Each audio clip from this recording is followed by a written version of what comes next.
Hey y'all, today's guest is Patrick McCarthy, Director of Marketing at A to Z Media and Solid Merch. A to Z does a lot of stuff like vinyl record pressing, cassette duplication, CD replication, and Patrick and I talked a lot about specifically the process of vinyl record pressing. It is a very complicated process. There's a lot that goes into it, and I learned a whole lot. As always, if you want to support, tapeclub.substack.com is the place to do so. I hope you enjoy my conversation with Patrick.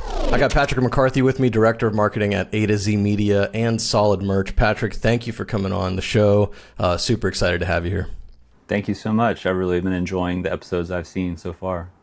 So Patrick, I want to know, how did A to Z start? How did it get to where it is today? Because I've been seeing a lot of y'all's TikToks, and I've been doing a lot of DIY music stuff for like the last decade, and it wasn't until like the last year that I learned about what A to Z is. But you guys have been around for a while, so can you kind of give me a bit of the backstory and how y'all got to where you are? Yeah, I mean, the company started in it was 30 years ago last year. It was our 30th anniversary. And the company was founded by Sarah Robertson.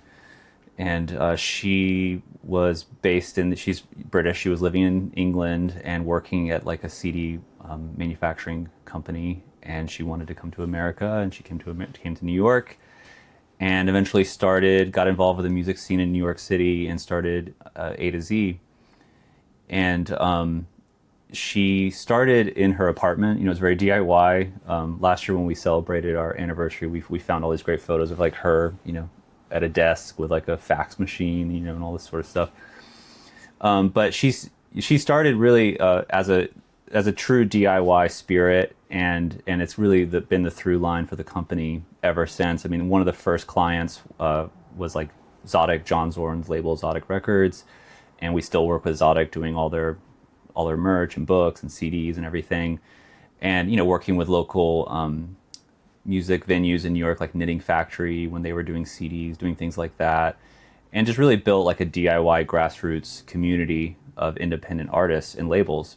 Well, I was going to say, it's so cool to hear that like it started as a DIY thing, because and that it's still around, because like I feel like that ethos never leaves music. Like you always want to do some DIY shit, and tons of it flames out all the time. So it's so cool to see something that started as a DIY thing, like still going, still growing, and still kind of celebrating its roots in a way. Yeah, and it still is very DIY. I mean, a lot of the things that we do, we figure out how to do. It's trial and error.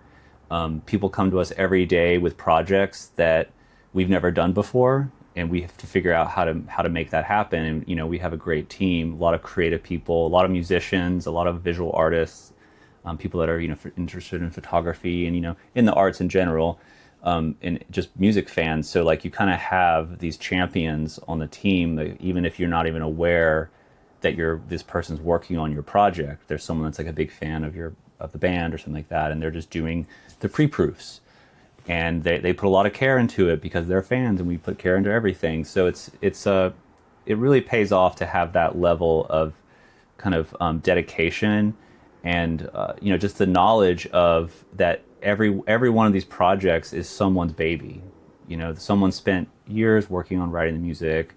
A label spent years building up everything.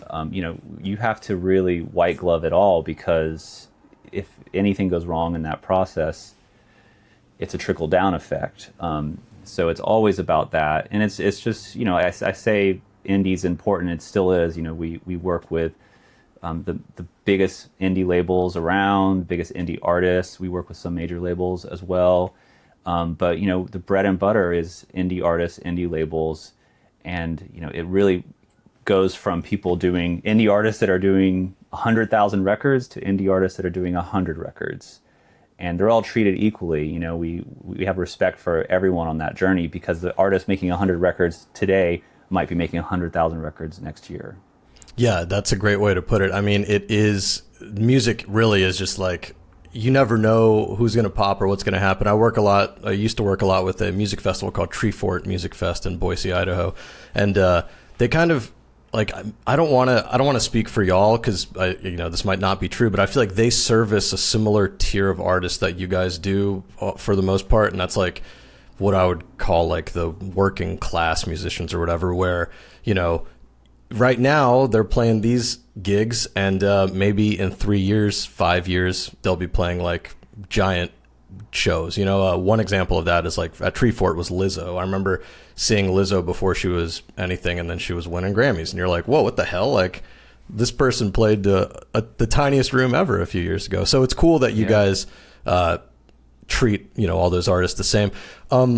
You mentioned that the pipeline kind of, you know, how many people work on these things. Can you give me some insight into like what a typical release sort of is like? Maybe there's not a typical release, but give me an example of, or walk me through this pipeline and who participates in a record from its kind of being delivered to you guys to press to it being shipped out and in the hands of fans. Yeah, it's a long process, so I'll try to make it speedy. But essentially it starts with a client reaching out to us and saying, hey, I want to make this record. And they give us some details. They say, oh, I'm thinking a gatefold jacket with a polyline inner sleeve. I want to do black vinyl and 2 color variants. I'm not sure which ones. Can you give me pricing on various ones? I'm going to deliver to America on the final destination, and I need it in by this date. You know, we'll get information like that. That's an ideal sort of order. And then the sales team. So we have a sales team across all of our offices, New York, Philly, Portland, Milwaukee. And so whoever the salesperson is on that will work with the client to get the quotes together and, you know, ask additional questions. And then once everything, you know, get templates to them, all that stuff. And then when you start working on a project, you're immediately assigned a CSR, a customer service rep. And that's the person that's going to be really your day-to-day for a project from start to finish, you know, answering any questions, helping you along the way, and being the kind of conduit to the internal staff at A to Z or Solid. So once we get the kind of quotes going, the client approves that stuff. We ask, you know, get the audio from them. And so they deliver, you know, WAV files typically. You know, there's a lot of best practices here, you know, that we kind of can't get into, but, you know, having a single file for the A side with all the tracks in one file, so there's no chance of, you know, tracks getting moved around out of order. And, you know, we'll deliver that to the pressing plant and get the test pressings cut, and then we'll ship the test pressings to the client. And you typically get 5, you can get 10 if you want. And those, we ask the client to, you know, review them over a couple days and really check them out on different turntables and make sure you're set up. Like, you know, here I got a test pressing right here for A to Z. And it has all this great helpful information. If you've never done reviewed a test pressing before, you know, what to expect. And so and then after that, you know, you submit art files, and internally we have an audio department that will work with on the audio side, and we have an art department. So that's pre-press. So what those people do is before it goes to the press, pre-press, they take the templated files that you provide and they make sure everything is great. So are there any blurry images, any pixelated images? Are they 300 DPI? Are the fonts outlined or missing? Or like, you know, all this like technical stuff that you kind of just let them do their thing. That's mainly the first step on the art side. And then you get proofs in the mail, in the email. So we'll email you proofs and say, check these out very carefully, make sure they're good. And after that, you signed off on everything. You gave us all your IPR forms, and, you know, everything's ready to go. It's off to the pressing plant, and, you know, there's different turn times depending on how complicated the project is. This is a basic example, but, you know, it could be anywhere from 4, 5, 6 weeks max, you know, around there to get your records finished. And then we work with a lot of plants all over the world, but we're predominantly pressing in the Czech Republic right now. And so we have different paths for shipping. You know, they can go on a boat, which is what we recommend, takes about 5 weeks, or they can go via airplane, which is like a week. More expensive, more environmental impact, all that sort of thing. So we encourage sea freight when possible. And those records, you know, your records land in New York, in Queens, New York, near JFK Airport, where they go to our warehouse team. And the warehouse team are great, and they unload your pallets, and they break them down and ship them off to you. And sometimes those are shipped via small package, UPS, individual boxes, or they, we might go, if there's too many, via freight, like FedEx freight. So you get a big pallet that comes via truck, and they use a forklift and everything. So that's the basic kind of rundown. There's a whole bunch of other people. There's billing people. There's, other people behind the scenes that are doing things, but that's the majority of who touches it. It is so wild to me to think about I know it's so basic, right? Breaking it down like that, you're like, yeah, the records get made, they get put on a boat, they get shipped here, someone ships them there, and there's a pallet of records. It sounds so basic, but as someone who consumes more digital media than physical media, it's kind of sobering to be like, oh yeah, that's right. Like, there's a lot of fucking work that goes into making these things. Hundreds of people. Yeah, so here's a question about the location of these vinyl plants or pressing plants, you called them, I think. So you guys go to one in the Czech Republic. Are there like a ton of these all over the world? It must be a pretty finite number of places, right? No, so when I started in vinyl manufacturing in like 2000, the first record I made was in like 2002, 2003. And then I started working at a label in like 2009, 2010. And there were, in America, there were like 4 pressing plants, maybe, that were good enough to work with. Globally, there was like 20, 15. And now there's like, I don't know, there's like 200. So it's exploded. There's a lot of places to make vinyl. And it varies from places that are like a manual press shop where they just do everything manually, hand press. There's places that are 60 press, automatic and manual presses. It really spans the gamut. And, I think as an artist, it's just kind of finding who is the easiest partner for you to work with, who's going to help you do as much. And that's one of the things that, I was formerly a client of A to Z's years ago when I worked at labels, and that's how I first discovered A to Z. And I used to work with 7 vendors for every project. There was a place that did my jackets, that did the labels, the center labels, that did the stickers of the OB cards, that did the vinyl pressing, that did the lacquer cutting, that did the plating. Sometimes you would have your lacquers cut at one place, plated at another place, and then pressed at another place. So 3 different vendors, and so the consolidation of it, the benefit of it is it's much easier on the artist, the label, the client. They don't have to deal with all that, and that's time and money, right? And it just makes things really smooth to have that sort of integration, and there's a lot more accountability. We've found because there's always a chance where there's something goes wrong in a project, and you don't know where it went wrong. And so if you find great partners who you trust, people own up to things like, oh, it looks like this happened, we'll recut it, or, that sort of thing. But it's rare, but it does happen where there's something that goes wrong in a cutting, or like the lacquer itself has some issue that is not discovered until you get to plating, because that can be something that can happen. That the lacquer looks fine, but then it gets cut and it's not fine. Can I ask you a really, really basic question?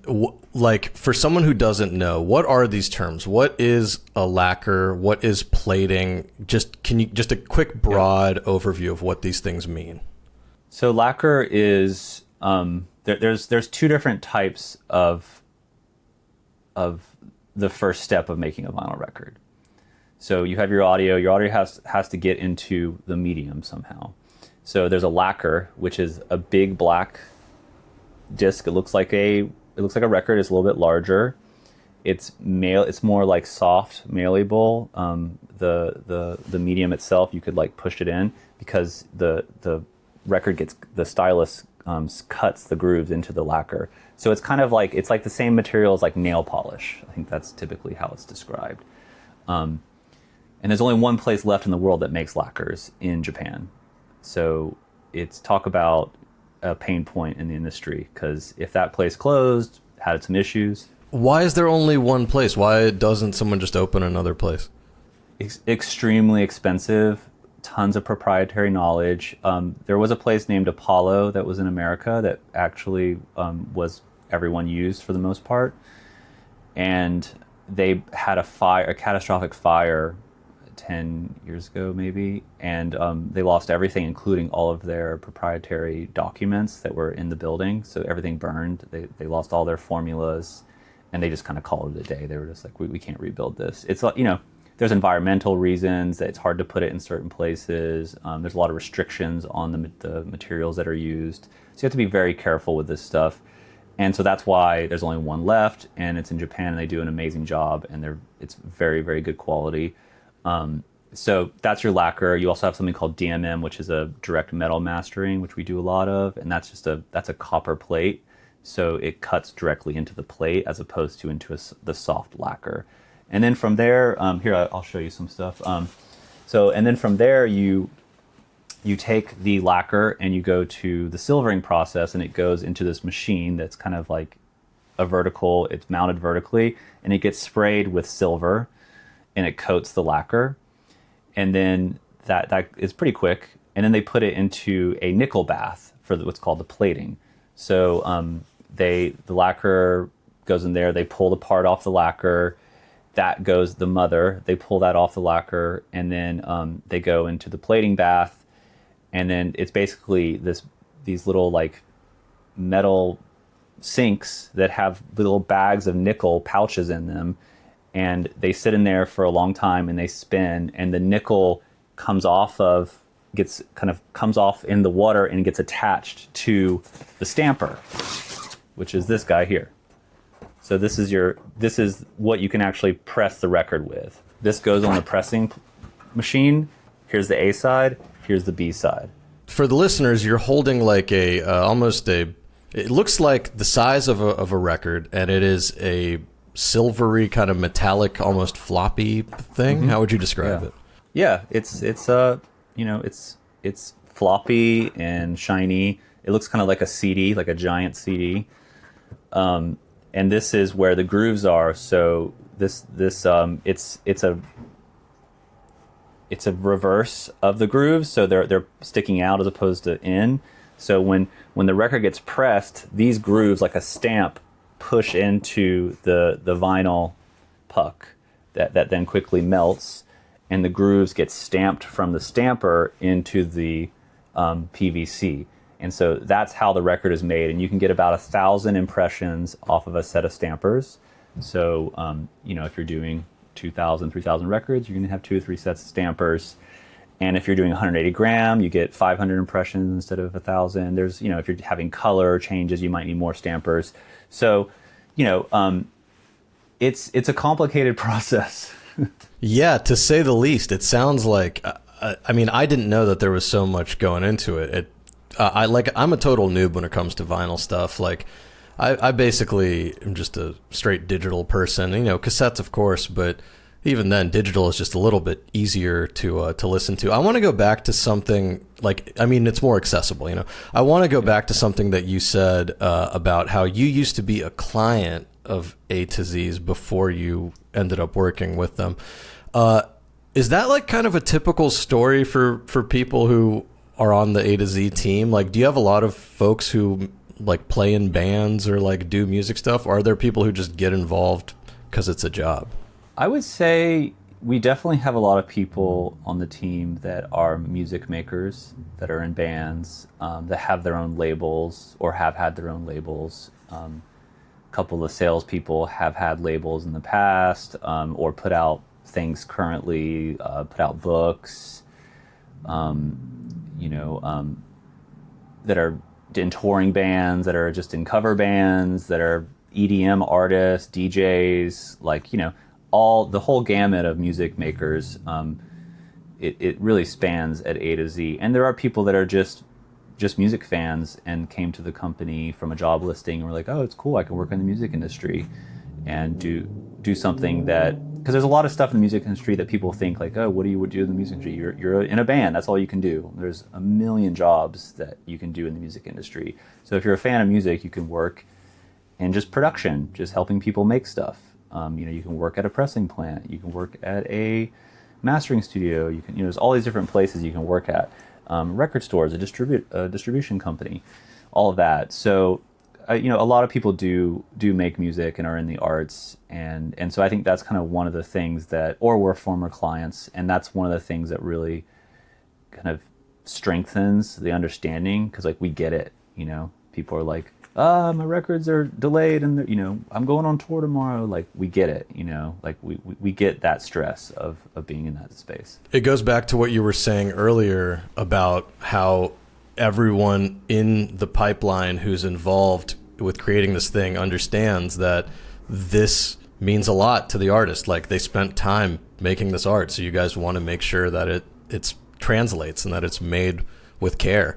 I think that's really interesting that you bring that up, just because just the fact that there are a lot of jobs in the music industry, because something that I wanted to do starting this show was like to go find people in different parts of the music industry and talk to them about it. Like, for example, you guys at A to Z, right? That's a world that a lot of people don't even think about. Or, I had a publicist on a few episodes ago. Like, that world is so cool to me. And it's just interesting because you're not really going to make money playing music, but if you love music, you can find a way to make it your career. Have there been any trends that you have noticed lately in physical media over the last few years? It's still undeniable, the rise of vinyl, and just in the whole physical media landscape just growing. People, fans wanting physical things, tangible items that they can show their fandom with, and that can be a shirt, a hoodie, a lunchbox, a cup of noodles. We worked with some band, made this like cup of noodles mock thing, like a ramen noodle cup. Vinyl records, cassettes, CDs, books with CDs in them, DVDs, anything, USB drives with like entire catalogs on them that are custom made and shaped USB drives, like all that sort of stuff. I mean, vinyl's still the number one. We're definitely seeing a big rise in CDs. I think there's a lot of consumers that are frustrated with the digital ecosystem and some of the big players there, that they might have ethical reasons to not want to participate.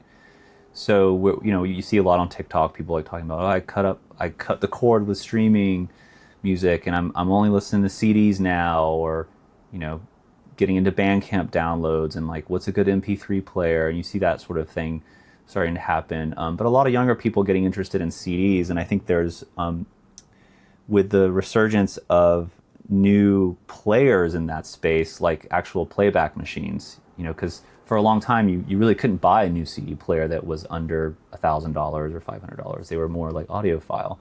And now you can go to Urban Outfitters and buy like a really cool, clear CD player that mounts on your wall, or a cool cassette player. And there's a bunch of companies that make great sounding, accessible playback machines. So with that, it's more easier than ever than for people to like get into CDs or cassettes or vinyl and have access at any price point to a device. And from my perspective, there's no judgment on if you're a Crosley user. There's a lot of people in the snobby kind of vinyl people who are like, oh, well, that's why, it's Crosley, something like that. But like Crosleys are great starters for people, and they make some good quality turntables. And there's other people in the space, Audio-Technica, who we've done work projects with in the past, like make great turntables. And it's really just finding like, hey, I got $100 to get into this thing.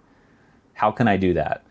And then, because like if there's a lower point of entry for someone to get into any sort of physical media, then that means they have a space and a ability to grow there. So if they can get $100 in a setup, that means they might have more money to buy records and to support the artists that they're fans of. So it's important.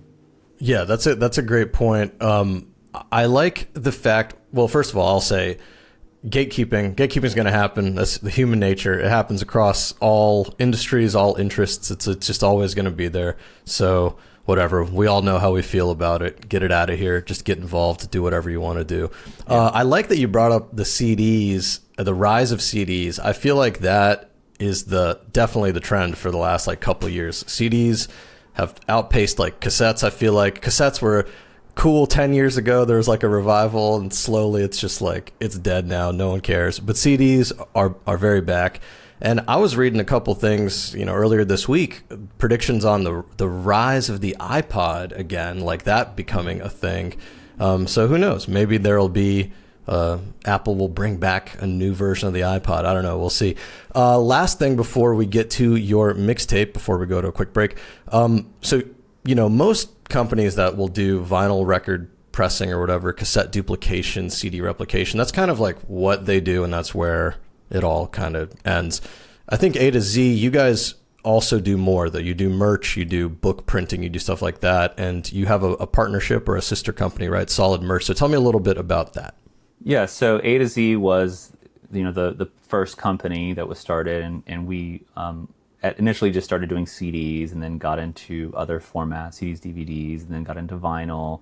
And then, we started expanding, doing merch, and then in the last few years, expanding even more and doing like book printing, like you mentioned. I don't know the exact year, but sometime in the past, we acquired another company, and we created Solid Merch, which is more of a DIY artist-focused platform, like an e-commerce platform. So you can go on Solid Merch and get instant pricing on doing a CD, a cassette, a t-shirt package, and we have different packages like gig package for like smaller quantities, tour package for a little bit larger quantities, things like little setups for people, so it's easy to just go in and be like, I want 100 records, and you go in and you can pick the color, the different finishes on the jacket, or this or that, and then just upload your artwork, upload your audio, and it's very kind of streamlined.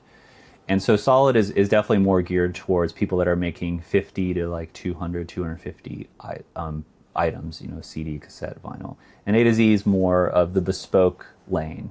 So, larger clients that are doing more complicated projects, stuff with embossing or, 10 different color variants that have to go to 10 different territories, and they all have their own OB card, and some are embossed, and some have debossing, and some have gold foil stamping, like really complicated stuff. That's more of the A to Z lane, where you have like your dedicated salesperson and you kind of have that relationship and CSR. Solid is more of just for someone that, hey, I just need to order 50 CDs for a gig I have coming up, and you can go in there and just do it all, and then you get an email from the person and you kind of go from there.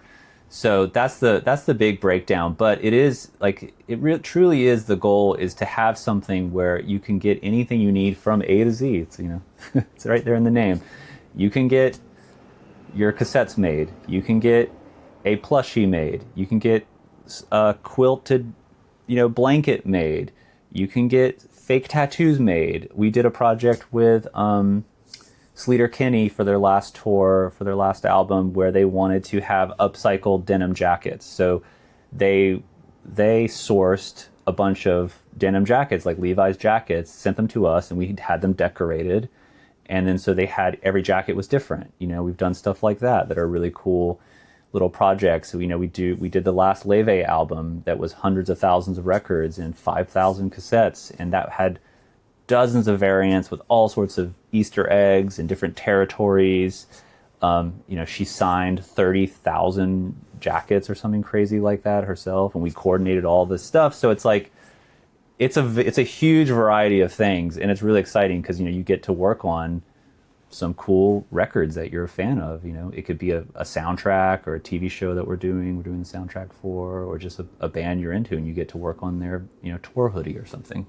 It is so cool to hear about all that. Like, I did not know the scale of all of these things, so it is really cool. It's a great insight into what A to Z does, and I think your mixtape, I believe, is kind of will give us even further insight, because I think these are A to Z related things. Let's take a quick break, and when we come back, we're going to get to your mixtape. All right, we're back with the mixtape, and Patrick, this one you mentioned is related to A to Z. Tell us a little bit about the theming of this mixtape before we really jump into it. Well, I grew up on mixtapes. I was born a kid of the 80s. I grew up, as a teen in the 90s. Mixtapes were a huge part of my life. I still buy cassettes. I still have pretty much every cassette I've ever owned in my life. I have boxes filled with mixtapes. I love buying, secondhand cassettes at thrift stores and things that people made a long time ago. I like the cassette format. There's a lot of intention behind mixtapes. You would often give it to a girl you liked or a guy you liked or something like that, or a friend you were making to like, this is me, you know, this is my profile that you can look at. And so when you sent that over to make a cassette mix, I was like, well, I could make something that would be truly me, that would just be like all my favorite bands and artists. But I was like, oh, why don't I make something that's truly me, but also stuff we worked on, so I could like kind of show you some of the breadth of artists that we've really had the joy of working with, and some of the recent projects, and just kind of talk about how cool it is to get to work on stuff that you're a fan of. Amazing. Okay, well, so let's get started. Your first track is by MF Doom, and it's called Deep Fried Frenz. Why don't you tell me a bit about why you picked this one? So I've been a big fan of Doom for a long time, and I've had some friends that worked with his, you know, catalog, and, you know, I have friends that work at Stone's Throw, and, you know, we've worked a lot with Rhyme Sayers, who does, you know, great stuff with MF Doom, and we worked on some really cool projects. So we did the Food series with them, so we did a lot of merch, all the formats. We did standees for record stores, you know, like the big standee that holds the CDs and records, and tons of vinyl variants. And they're just, Rhyme Sayers are the best. Like we've worked with them for a long time, and they're so creative and just really thoughtful about every element of a release. And so that was a fun project to work on. And I love Doom. Like it's so fun and wild and out there, and just like all the samples are just like weird, you know, shows and TV shows from the 50s and 60s, and he like manages to find every time someone says Doom somewhere. And I just love the samples in this track. It's so catchy, repetitive. I like repetitive, like minimal type stuff, and just like stuff that's just kind of like very catchy but very weird. That's kind of what I've always liked, and I think the mix kind of shows that interest of mine. Yeah. The rest of these really fit into that sort of catchy and weird type thing, and I personally love it. You mentioned the samples on this. I think Ronnie Law's "Friends and Strangers" is the main sample on this, and just a cool melody that has been sampled across various songs, but it just keeps on giving, and that's why, right? They can play that thing for like 4 minutes straight, and it doesn't get old because it's a fucking banger of a melody. It's just incessant how catchy it is, and just all the other weird stuff happening, and like just, I mean, obviously his you know, lyrics are just hilarious and incredible and like deep but funny, and you know, he's just like a total gem, and it's just it's really amazing to get to like work on those projects. Yeah, one of the goats. Let's listen to Deep Fried Frenz by MF Doom. Some people take you for a dummy, so nowadays he ain't so friendly. Actually, they wouldn't even made a worthy enemy. Read the signs, no feeding the baboons. Seeing as how they got your back bleeding from the stab wounds. Y'all know the dance, they smile. Next up, we got Yaeji with What We Drew. So tell me a bit about why you picked this one. So Yaeji, I think I found out about Yaeji from Against the Clock, that YouTube series where like a producer will make like a beat or a track in like 10 minutes. I think that's where I first discovered Yaeji. I used to love watching those.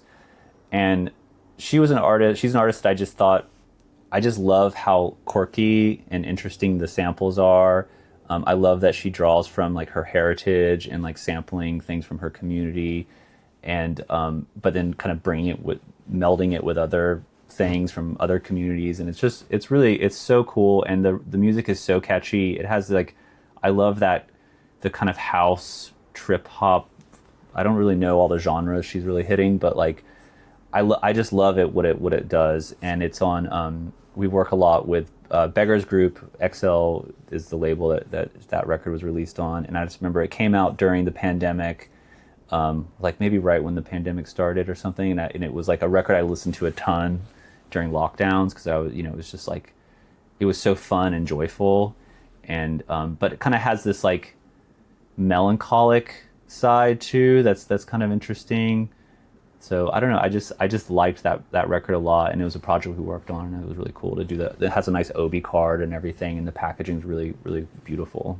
Lockdown record is a really interesting thing. I've never thought about that, but like mine was a Real Estate's Days, because I was like, I need something just to fucking relax, because this shit is weird. I was living in New York at the time, right? So like in New York City, that shit was very weird. Yeah, I was in New York for the first year and a half. It was strange, but you know what? I did get a bicycle, and then after the streets got crowded again, I gave it away to my friend. I was like, I can't do this. Yeah, I'm not a bicycle guy. Yeah. Let's listen to a little bit of Yaeji, What We Drew.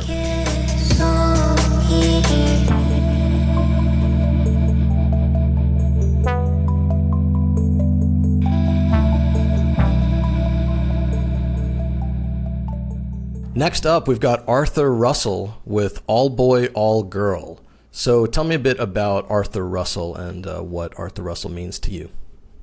So I'm a OG, longtime, huge Arthur Russell fan. I was living in New York in the early 2000s, and I worked at this great record store called Downtown Music Gallery on the Bowery, which was really close to Other Music, and had friends that worked at Other, and one of my friends, Mikey, who worked at Downtown with me, he worked there first and got me the job, but he was really into Arthur Russell, and I first found his music through this book called Ocean of Sound. I'm blanking on the author, David Toop.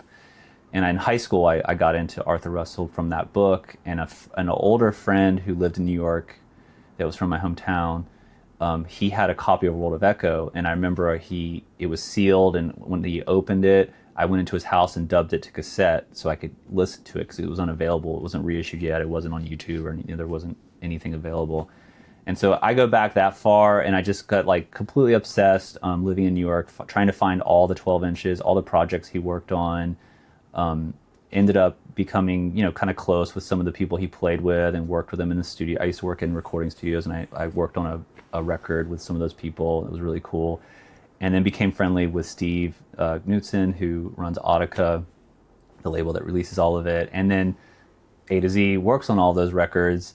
And so like getting to work on the new Audica releases and the Arthur Russell stuff is just massive for me because I'm a huge fan. I have like literally almost everything. I have original copy of World of Echo in shrink wrap. I have, all the reissues, all the different releases. And I just love this song. I mean, it's undeniable. His success is so clear why he's so successful. It's incredibly moving music, instantly catchy, instantly identifiable, quirky and weird, but like not putting you off, not like trying to make you. It's just I don't really know how to describe it sometimes, but I just love his music, and it's universal, and I'll just listen to it forever. And this track is just one of my favorites. Arthur Russell strikes me as like a musician's musician, or like a intentional listener's musician. Like there's always something to listen to. And I think that he is like the digital streaming era has hugely benefited artists like that who may have like had a very niche listenership or an audience, that wasn't super widespread. It lets people like discover them. I mean, I'm speaking for me, right? I didn't know who Arthur Russell was until I randomly discovered him on, streaming. And that was like, oh my God, like this is sick. And there's like so much of it. Another artist who, feels that way to me is like Martin Newell, like Cleaners from Venus guy. I was like, oh my God, like this is so sick. So I don't know. It's interesting because, it feels like when you got into him, you had to really do the work to like justify your fandom. And now people like me can be like, oh, let me just play the entire discography. Yeah. I mean, yeah, it would be nice to have, back then it was finding stuff in stores, paying money for like weird imports, buying stuff on eBay, not even knowing what the discography was. There was like one website, one blog that had a partial discography of how, like, what this person could figure out, because he did all these side projects under pseudonyms, played on, he plays on like an Allen Ginsberg record playing cello, and I'm like, gotta have that record. He plays on, he was in other bands, he plays, like, there's all this different stuff that you like slowly discover, and you're like, then you spend hours trying to find those records, and that hunt was really fun because it was really, you felt like you discovered something, and along that period of time. Yeah, you were really like getting into the Arthur Russell lore. Like it was a journey. That's pretty cool. Let's listen to a little bit of All Boy, All... Of course, it never stops. Let's listen to a little bit of All Boy, All Girl by Arthur Russell.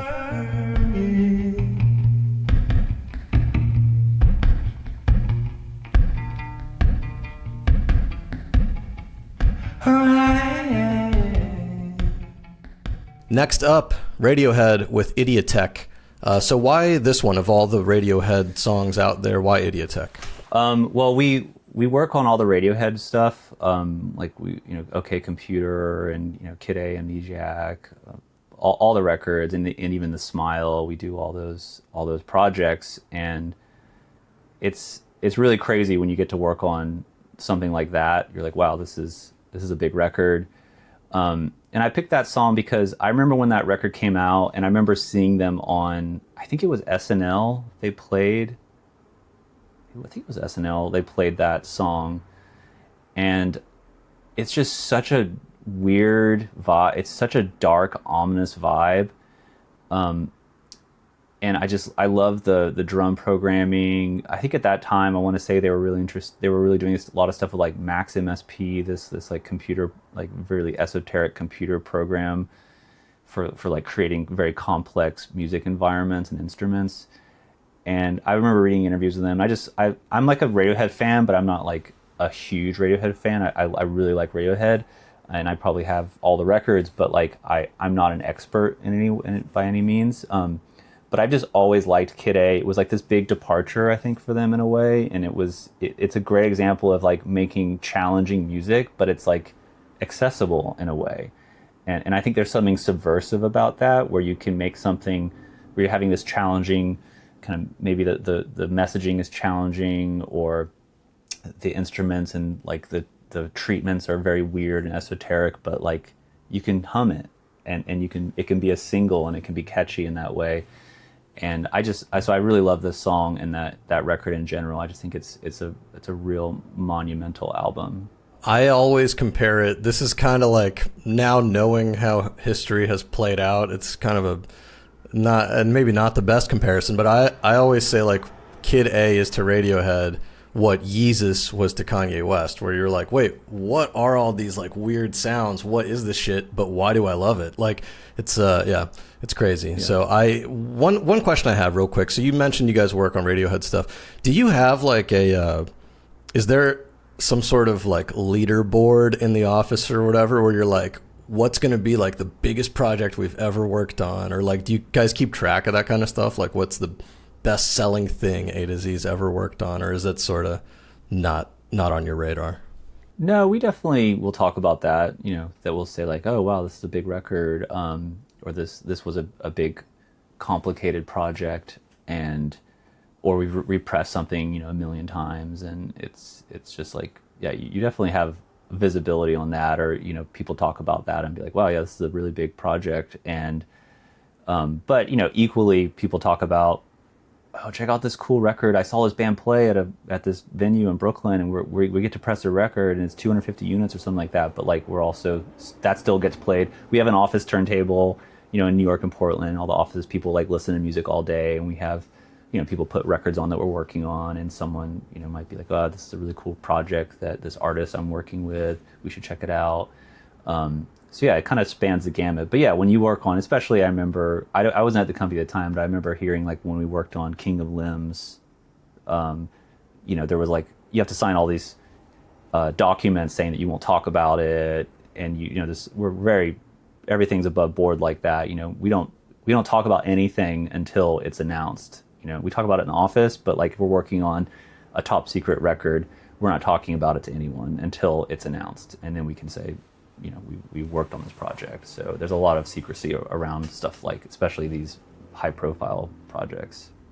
So I work in film and like media, like video media. And so I definitely feel you on that. There was one project I did at this point, I guess it was over a year ago, but it was a video that was like, so I think I can probably talk about it now because it's out publicly, but it was Clips put out a new album with Pharrell or whatever, and they did like a listening party type video where they kind of went through all the tracks and you could just like listen to them, and I edited that one. And I remember I basically heard the album because they were supposed to put it out and then it got pushed or something, and it was like a year later and the video still wasn't out, and I was like, This is crazy. I might be like one of the like few people who's heard this fucking album. So kind of a cool feeling, you know, when that kind of stuff happens.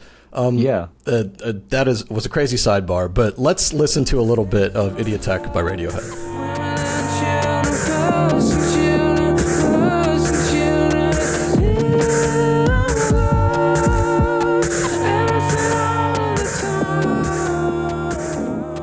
Jumping into the the second half of this mixtape, the side B, side 2, whatever you want to call it. You got Pharoah Sanders and Floating Points with Movement 1. So tell me a bit about this one. This was a record that kind of flew under the radar for me. I remember when it came out, and I kind of acknowledged it, and I just didn't really get into it at the time. I didn't even hear it. And when I started at A to Z, it was like, I remember being in the office one day in New York and seeing it on the wall, and I was like, oh yeah, that record, we worked on that. And it's really cool. It has really cool packaging, and I like Pharoah Sanders. I didn't really know Floating Points too much, but have since got into that artist's music a lot. And it was one of those things I think I put it on, so I listened to it on streaming or something like that, and just was immediately I was like, yes, this was made for me. Like, this is, you know, I love this music, and it's so deeply beautiful. And I guess it's Pharoah Sanders' last record, so it has like a lot of weight with that. But yeah, I just love the combination of this, you know, young artist and this kind of mega jazz artist, like combining with the London orchestra, and you know, it's really beautiful. And so it's a record I always tell people to check out. And I have a couple copies. I've bought it a few times, and you know, if I have a friend that I think would really like it, I give it to him as a gift. And it's just a really special album that I think everyone should listen to. And I love how you have to be really intentional about listening. It's not, you know, they're long pieces, so you have to sit there and listen, and spending that time with it and hearing how the themes kind of come and go, and there's like theme and iterations, and yeah, it's a record I listen to a lot on headphones when I'm working. Just if I want to like get into the zone, I will put that album on. For me, the equivalent of that would probably be like Steve Reich and the Different Trains, and what's the thing he did with Pat Metheny? There was like Electric Counterpoint. What it's called, but he did something with Counterpoint. That was the one. Yeah, Counterpoint. Yeah.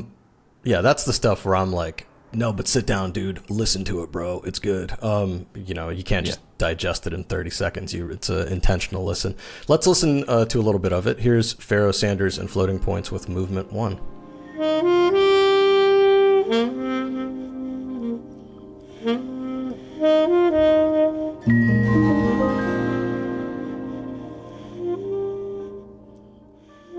Next up, JPEGMAFIA and Danny Brown with Garbage Pail Kids. What a transition from Pharoah Sanders right into this. So tell me a bit about this one. So we worked a lot on the JPEGMAFIA records, and we've done a lot of the Danny Brown stuff. And I just have always found, I knew Danny Brown first, and he's just insane and wild. I've seen him play at like South by, and it's just like a total party. And I love just how completely wild the records are, and the JPEGMAFIA stuff. It is so hyper. I mean, there's like a million different samples, and this track especially, I think I looked it up. It's like samples, you know, like video game commercials from Japan, and it's like really weird. And I just love it kind of reminds me of, it's very different, but like when like Timbaland was coming out, and like he was sampling like Southeast Asian music, and it was like very, you know, that Shake Your Bum Bum track, like all that sort of stuff was just like so weird and minimal, and I love how maximalist this is. It's like it's not a lot of stuff going on, but it's just kind of insane what's going on, the level of stuff. And I like the artwork. We do all the vinyl for JPEGMAFIA, and it's like the designer that does really cool, unexpected stuff with the packaging. And yeah, I just thought this track, when I got the record, it immediately jumped out at me. It was like, oh, this track is wild.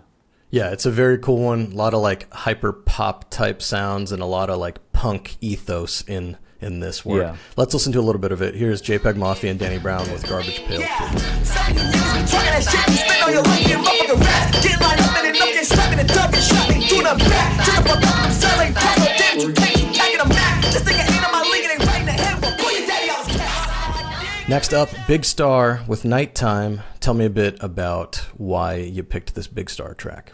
So we worked on a couple Big Star projects. We did like a cassette box set, and we did we worked on the complete third box set, and that's Nightime comes from the album Third, which is, you know, definitely in Big Star canon their most experimental work, kind of the band falling apart, but falling apart beautifully, making very strange and minimal music. And I'm a huge Big Star fan. I was involved with the documentary Nothing Can Hurt Me. I was one of the producers on that, and I've been a fan since high school of Big Star, and, you know, spent a lot of time with the music, spent a lot of time in Memphis, a lot of time with people from the band. Had the amazing experience of hanging out with Alex Chilton, you know, all this sort of stuff, and they're just one of my favorite bands, and I just love this song. It's such like there's such a melancholy in this song. It feels like fall or winter, and it's just like out on a stroll by yourself thinking about things. It's kind of introspective, but like in typical Big Star Alex Chilton fashion, it's like, you know, it's like not too introspective. It's still a little bit rock and roll and being a little bit flippant about things, but I think it's such a beautiful track. The 12-string guitar, it's just shimmery and just beams, you know. It's like a light in the night. It's like such a beautiful track. Hell yeah, it's like a light in the nighttime, some would say.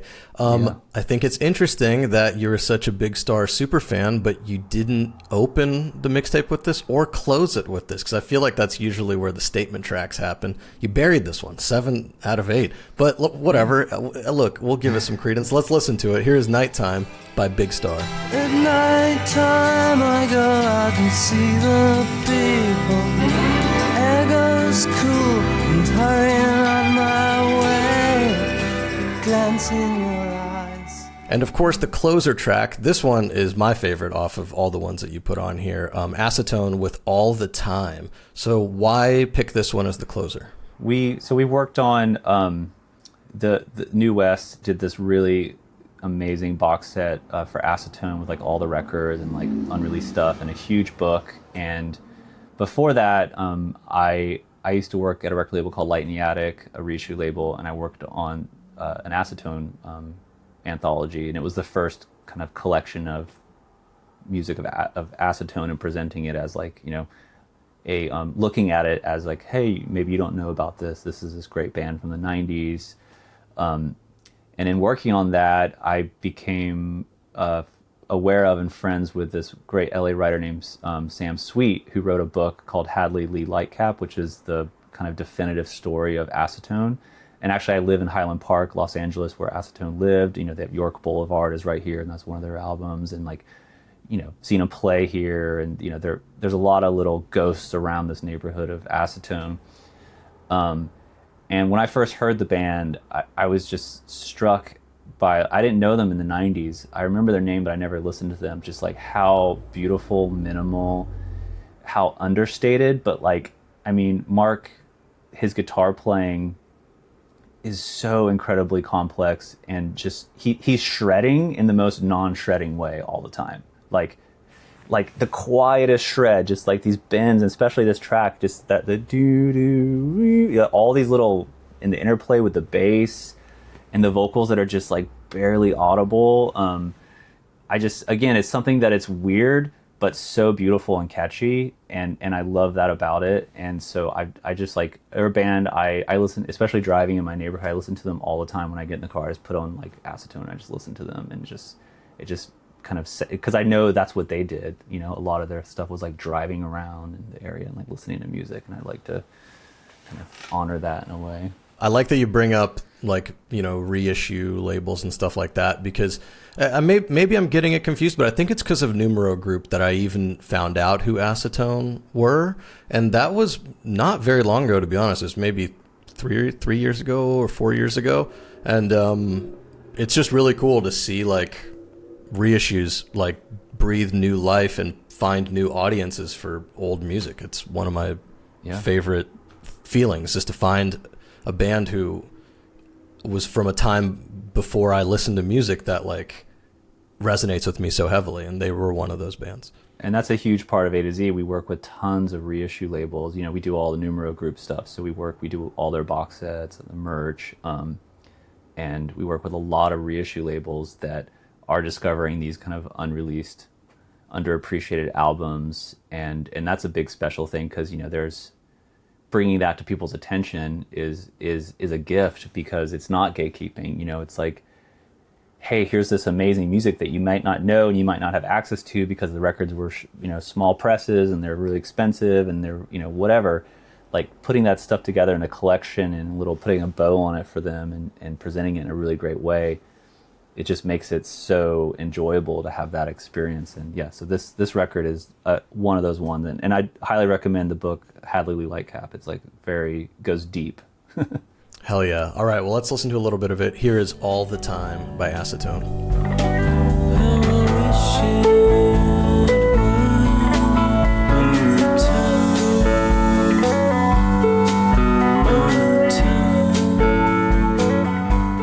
And there it is, Patrick. That is your mixtape. You ran the gamut. You got a lot of different genres, a lot of different styles in here. Any honorable mentions, or are you cool with this lineup that you had? I mean, there's stuff that I'm a huge fan of that we have not done at A to Z or Solid, but like, you know, I'm a massive fan of this Scottish group called the Blue Nile. Love the Blue Nile. Yeah, so they've kind of got a lot of interest in the last 10 years or so, but I've just been a fan since, you know, the college, and one of my ride or dies, and another band similar era but from England, from Newcastle, is Prefab Sprout.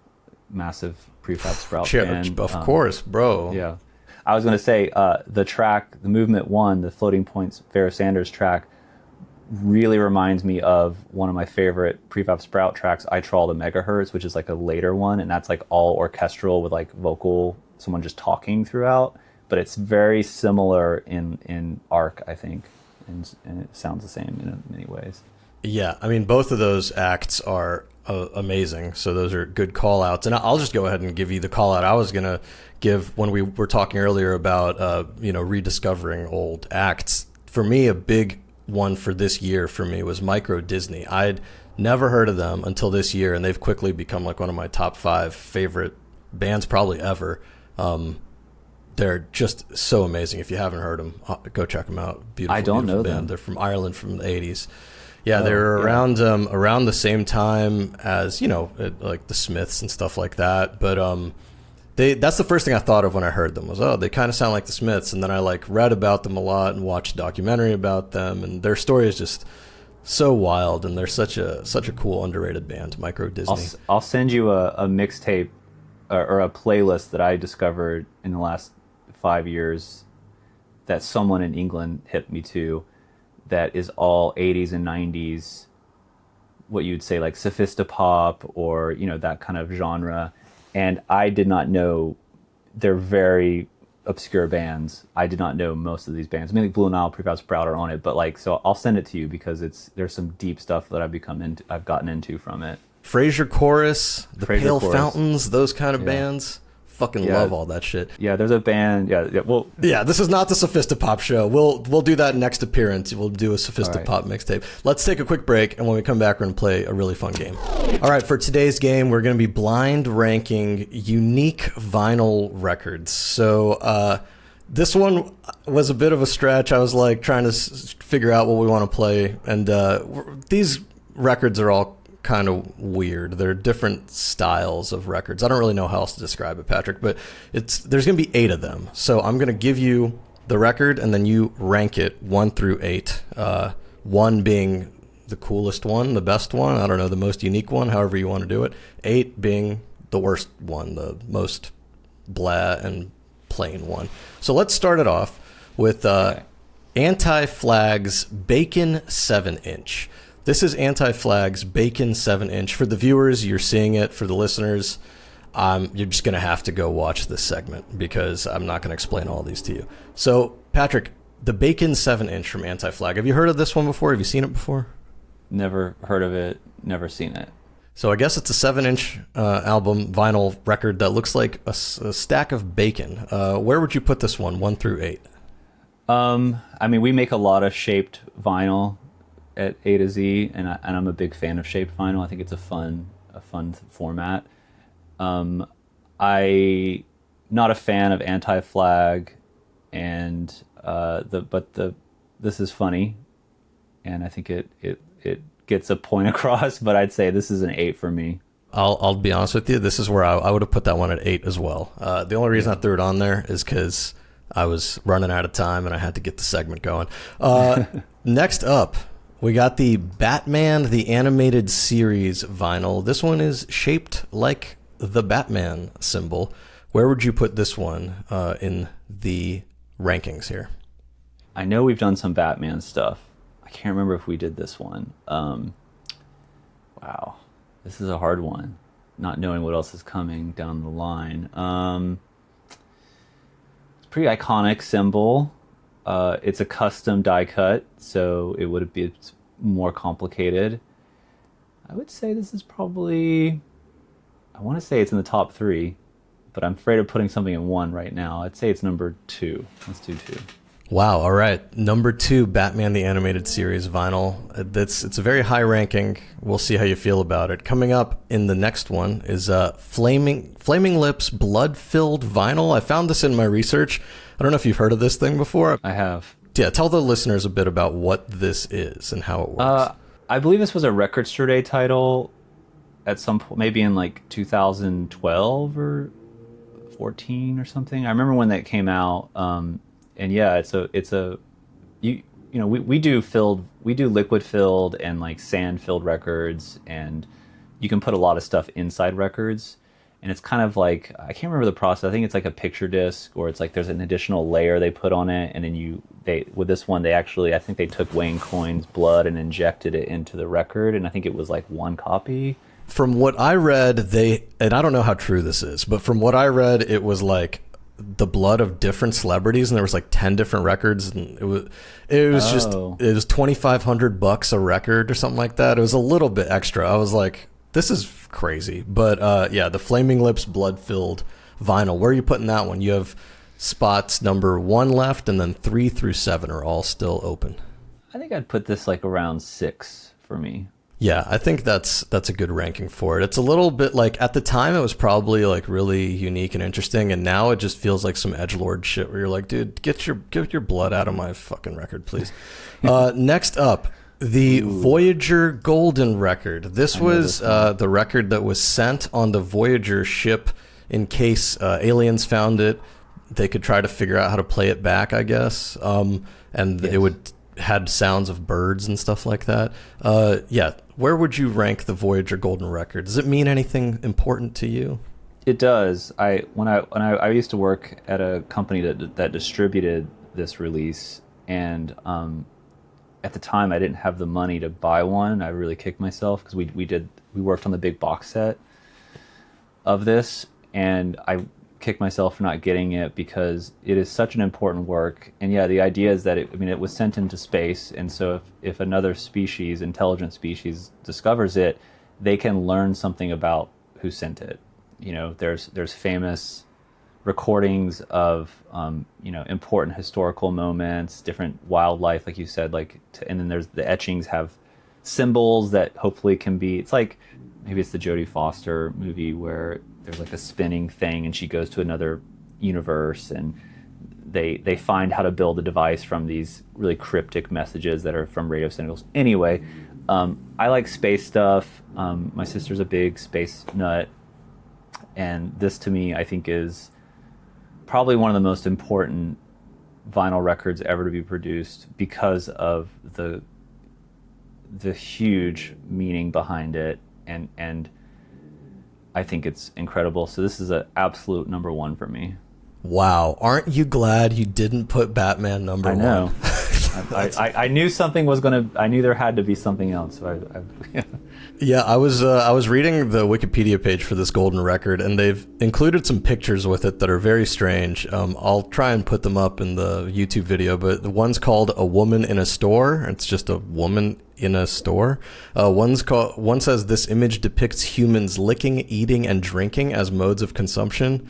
Very strange photo. And then one is just some drawings of like crocodiles and birds and people. So, hopefully the aliens enjoy the content that we're sending out into the world, I guess. I don't know. Next up, X-ray records from the Soviet Union. So these would be like records that were made on old X-rays because I guess distribution of vinyl was very limited in the Soviet Union. So have you heard of these things before? Absolutely, yeah. There's a great book that collects these, and there's been some, like Faust has an album that's like a I have it. It's like a X-ray of a, I can't remember it's like what part of the body, but it's an X-ray. Maybe it's a hand or a face. And yeah, they're super cool. I love the incredible drive to want to hear music and share music that someone figured out to just do it this way. And I love the spirit behind that. And obviously aesthetically it's very interesting. And you wonder, who these people were that were getting X-rayed, how they are, what happened to them, and if they ever knew that a Rolling Stones record had their hand on it or whatever the music was. So yeah, these are really cool. I don't own any of these, but I've definitely, there's a great book, I can't remember what it's called, but that kind of collects Soviet X-ray vinyl. This is cool. I would say this for me is, I'm going to put this 4. So right now you've got 3 left, and you've got 5, and you've got 7. So next up is, this one was a little bit of a stretch here. I just wrote leaves pressed inside vinyl, like specifically leaves, because I found a few different albums that put leaves inside their album or inside the record, which I thought was kind of interesting. Have you ever heard of this technique, putting leaves inside there? Yeah, we've done stuff like that. I mean, you can put anything. You can put anything inside of a record. We've done all sorts of crazy stuff. Grass, twigs, like there's certain limitation of the thickness, I guess. But it's a cool, fun thing, and it's definitely, if I imagine this maybe as like a fall or autumn record or something. Maybe that's why they did it. But yeah, I think it works. It's a cool thing to do for certain projects. For me, I'd say it's, it's a 7. It's cool, but I've seen it a bunch. So okay, it's going 7. It's better than bacon. It's worse than blood-filled, flaming lips thing. But it's definitely, because you only have spots 3 and 5 left, so it's worse than this next one, according to you. The Less Than Jake Cheese album. This one's just shaped like a piece of cheese. I just thought it was interesting. So have you seen this one before? I have seen this one before. And how does it strike you? I'm not a Less Than Jake fan. I appreciate Less Than Jake. I'm from Florida. They're from Florida. They're from Gainesville. I'm from near Jacksonville originally. I'm from Jacksonville, bro. That's crazy. No way. What? How are we just discovering this, dude? I grew up in Mandarin. Wow. I grew up in Fernandina. That's crazy. Yeah. So I grew up. I mean, you know the Less Than Jake, the ska scene, the third wave scene in Florida, and I went to performing arts high school where I went to high school with Yellow Card, and like the previous class was Limp Bizkit, and a bunch of like ska bands kind of came out, and like because there was people that played horn, and Yellow Card, the violinist Yellow Card, he was in the violin program, and so there was like all that stuff happening. It wasn't really I liked like original ska reggae and some like second wave stuff. I liked that a lot, but like the third wave stuff, I don't know. I've appreciated it now more from like just like a cultural standpoint of what people were doing. But at the time I wasn't a fan. My wife was a big fan, and that's probably how I know about some of this stuff. But I appreciate Less Than Jake's humor and experimental like side, doing like they did the Pi 10 7-inch was in like a little to-go Pi 10 thing. They did all sorts of crazy stuff. So this is a cool one for Less Than Jake and you know, doing interesting shaped stuff. But I would say it's probably, what do I got, 5 and 3? You got 3 and 5 left, yeah. I don't know. I guess I'm going to have to just go for, I think it's interesting. I think I'm going to go with 5. The last one in this lineup that is third, you are putting it third because that's all that's left, is Barry Manilow's Read 'Em and Weep 7-inch single shaped like his head. Wow. I thought that was a good one to end it with. Have you seen this before? No, I mean, I've seen these kind of headshot shaped records. I have a Madonna one, and I have some other, I have some weird ones like this. Yeah, this is like something you would put on your wall as a fan. I have a David Bowie one. If I had to choose between both, I probably would have swapped Less Than Jake with Barry Manilow. But this is good because this was an important, these type of shaped picture discs were an important part of the music industry for a certain period of time. So they are historically important, I'd say. I just thought it was strange and funny, and his hair is so feathery, and I was like, I gotta throw this thing on here. So here's your final ranking. Let's start from the last one. Number 8, you have Anti-Flag's Bacon 7-inch. Number 7, Leaves pressed inside vinyl, the idea of organic things being pressed inside vinyl, I guess. 6, The Flaming Lips Blood-Filled Vinyl. 5, Less Than Jake's Cheese album. 4, X-Ray Records from the Soviet Union. 3, Barry Manilow's Beautiful Visage. 2, Batman animated series vinyl. Number 1, of course, what can beat it? The Voyager Golden Record. Patrick, thank you for playing that game. Thank you for coming on the show. Why don't you tell the people a little bit about where they can follow A to Z and where they can keep up with what's going on? Yeah, we're on all the social platforms. A to Z Media Inc. Is how you can find us. Solid merch as well.